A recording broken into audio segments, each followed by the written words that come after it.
Hi, everybody, and welcome to today's webinar, How to Budget for Customer Growth. My name is Matt Clausen. I'm Gainsight's Head of Content Creative, and I'm so happy you joined us here today. Before we get started and turn it over to Kelly and Rolando, our hosts today, I just wanted to give you a quick update on some more resources. We're going to be talking a lot about budgeting, obviously, today, and you can get a lot more supplementary information in Pulse Plus, which is basically our Netflix for customer success education. It's a subscription service that gives you access to hundreds of hours worth of customer success content, including detailed deep dives into best practices around structuring your organization, budgeting for it. And so there's a lot more great information there. I highly recommend you check it out. You can start today.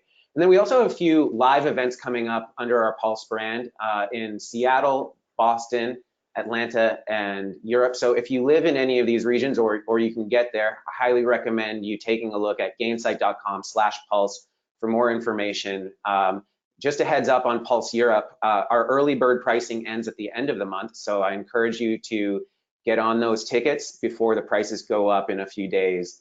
And then lastly, we have another webinar coming up next week hosted by our very own Kelly Capote, who's going to be presenting today.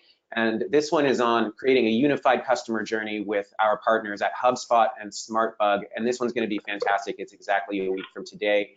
So go to gainsight.com and you can find it and you can sign up for it, and it's going to be fantastic. So one more area of housekeeping before we get started on how to budget for customer growth. All of the slides we're going to be sending out to you in your email, the same email that you used to register for this webinar, as well as the full recording of the webinar. So look for that in your inbox later today. It's going to be coming to you, as well as a few supplementary budgeting links, like our essential guide to budgeting and a cool budgeting template that can help you out as you plan for budgeting. So I'm happy to introduce Kelly Capote, our Director of Enterprise Customer Success at Gainsight, and Rolando DeTico, Director of Finance here at Gainsight. Thank you so much for joining us today, both of you. And Kelly, can't wait to hear from you. Absolutely. Thank you so much, Matt, for the warm introduction. So let's dive in. Very excited to discuss how to budget for customer growth with you all today. So it's officially here. It is budgeting season. I'm sure many of us on this call may feel like the world is on fire around us, and we're assuring ourselves that everything's going to be fine. But in all seriousness, we totally get it, and the good news is we're not alone. This is definitely a critical strategic planning period for most of us that truly sets the stage for our organization's success in the coming fiscal year. So the good news is today we're here to hopefully provide some guidance and pro tips to get you off on the right foot to conquer your budgeting aspirations as you head into budgeting season. So here's a quick look at what we're going to cover today.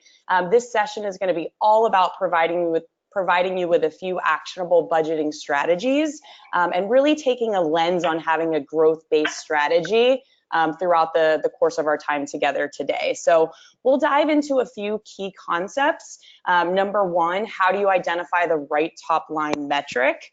How do you get bang for your buck with CS ops investments? How should you think about benchmarking CS costs among your peers? And then additionally, how do you quantify for ROI in professional development? I assure you that won't be all. We'll definitely make sure to save enough time for all of your wonderful questions at the end to address anything that may be top of mind for you all as well. So let's go ahead and get started. All right, so I wanted to kick this off by really discussing the current landscape around budgeting for customer success. So I believe we all can agree that customer success should absolutely be seen as a revenue generator. However, unfortunately, in today's world, there's still many companies that treat customer success as a cost center. So as our industry has evolved and more companies embrace subscription and consumption-based models, those requirements of success has hence shifted. Suddenly, the areas of adoption, expansion, and advocacy become all that more critical to economic growth. But historically, as you can see here on the slide, we found that many companies have used the main driver of CS budgets as specifically looking at that head count, where they're budgeting based on logo ratios, so number of logos per CSM, or ARR ratios, which is like ARR dollars per CSM. This is really a purely cost-based model versus layering in that of a revenue-based budgeting model. So as you can see on the chart on the slide done by Coastal Cloud in 2018, 48% of companies were using logo ratios as their budgeting method, followed by 21% using ARR ratios. I do believe that we're kind of crossing the chasm, if you will, and we're going to begin to see this shift as we enter into budgeting season for 2020. But strikingly enough, they actually found, and this again comes from that Coastal Cloud study, that only 10% of companies budget for customer success in a manner that demonstrates the ROI of customer success in very clear terms. So what I want to take a moment here to really emphasize in terms of why this is important and to keep in the back of our heads throughout our session today is that many finance functions have transformed from what used to be a backwards looking approach on how do you lower expenses, how do you drive productivity, to now instead they're really starting to be seen as part of the management team that's truly oriented around growth. So as we have these conversations and talk to our financial counterparts, especially as we enter into budgeting season, it's truly imperative to talk and think about how do we enable these growth aspects and levers of the business, because ultimately that's what's really going to resonate with these growth-minded folks. Okay, so as our industry does continue to evolve, which we can, I think, all agree, we've seen tremendous evolution of customer success over the past few years. We're strongly advocating for customer success leaders as revenue owners to develop a percentage of revenue-based budgeting model that demonstrates the ROI of customer success in very clear terms. So, for example, customer retention costs, and we'll get into what do these things mean here in a moment. But the very best companies out there, they don't simply justify their CS budgets as a function of their customer base, but instead they're also able to clearly articulate how CS involvement drives increased revenue growth and supports the overall goals of the company. So in order to do this effectively, you need to first define the charter and truly understand, like, what are the key activities and high value, what we like to call moments of truth, that your team is going to do to drive to that charter. So CS budgeting, it's all about aligning to the goals of the company, and genuinely requires an immense amount of cross-functional collaboration very early on, so that you're able to prop up those strategic priorities and ensure clear alignment and understanding of roles and responsibilities across functions. So wanted to kind of double click into this for a moment. In order to have a growth-based budgeting model, which is kind of what we're calling it today, I wanted to share a few tactical tips and tricks, if you will, and suggestions for how to tackle this. So number one, first and foremost, come up with a business case to support your budget. The last thing you want to do is go in there kind of with your hands open, asking for what you want, but without any proof points to justify that. So you really want to prove that customer success is not a cost center, but rather that it's a growth driver for the organization. So there's a few ways that you can do this, and I have them called out here on the slide. Number one, you can break down a cohort of clients into a test A and control B group, and compare the results from when your team was able to intervene versus those when they did not, and the impacts from doing so. Additionally, you're going to want to really track the key growth drivers from your team.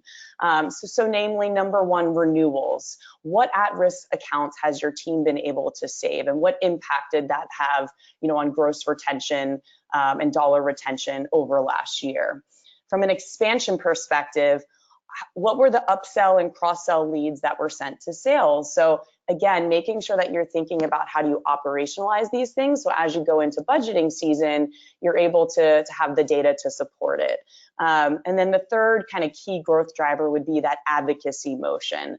What were the case studies and references sent to marketing that your team was involved with and ultimately responsible for? So that's kind of step number one. And then number two, you want to build a financial model showing the impact of your team. We do have a budgeting template available on the Gainsight website. So if you're interested, I highly encourage you to go there. It's really easy to plug and play some of your numbers and kind of build that from the bottom up. And then lastly, sometimes this is a really critical piece, but we often see our customers not put enough effort into this. Make sure that with all that good work you've done, that then translates into a really compelling presentation that you can share, with your executive suite, and then quite frankly with the board when you get there. So number one, that should entail your charter for the team. It should really succinctly recap results and learnings from the last fiscal year, and then really zoom in on the look ahead strategy. What are the targets? What's the strategy? And what's the budget ultimately that aligns to that strategy to set your team and the company up for success in the next fiscal year. So those are kind of the three big ones. Additionally, you'll want to be clear in terms of what targets you're willing to sign up for. Is it GRR? Is it NRR? Will it be both? And we're gonna talk about that here in the next few slides. And then separately, make sure that you're separating entering and exiting costs to budget for where you will end up. For example, you may target 12% CSM cost as a fraction of recurring revenue by the end of 2020, but it may take starting at 16% to get there. So you want to make sure you're planning your way into it, and that's very clear and explicit when you present this to your executive team.